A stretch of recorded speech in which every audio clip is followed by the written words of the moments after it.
And we learned the basic ideas of this odd concept, which does challenge the world quite a bit, of hypothesis testing. And there are things in the world that are a bit off the point with p-values and hypothesis testing, but nevertheless, if you can handle the tool, it's a quite useful tool actually. So we can do hypothesis testing and significance levels and p-values, and we can talk about risks of one type and the other type.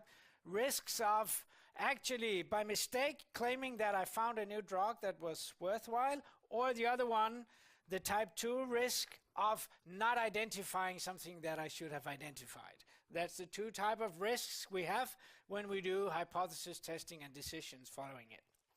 And we could talk about the power, that is the probability of being able to detect some relevant effects out there if they are there. So scenario-based thinking about how large should an experiment be for us to be able to detect something.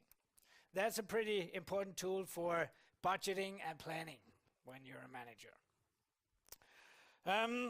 We learned t-test for mean differences. We learned how to look at power. And then we learned this normality QQ plot, find Wally type plot already there to go check for normality. It's not a really hardcore tool that tells us extremely clear whether it's normal or not. It's a visual tool that can help us make enlightened decisions.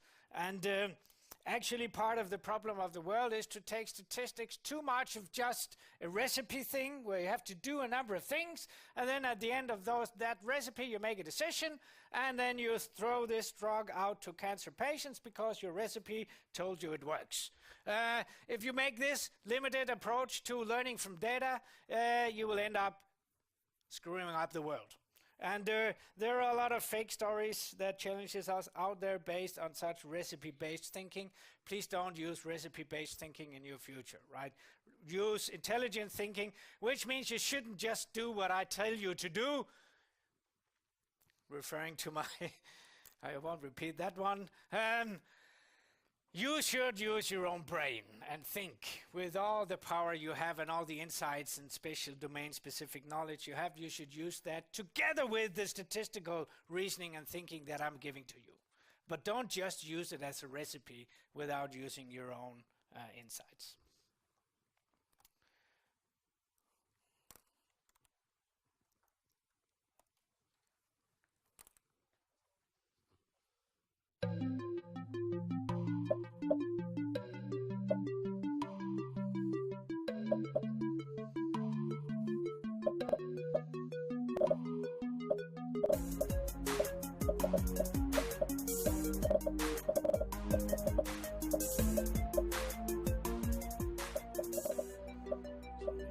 Try a new effect.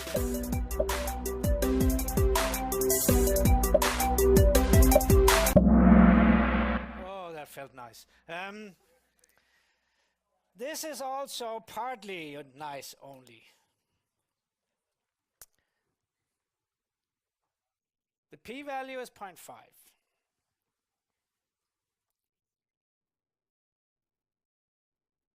Oh yeah, I'm sorry, now get into the game. That was nice actually, apart from the red ones. Yeah, blue and green are both, but anyway.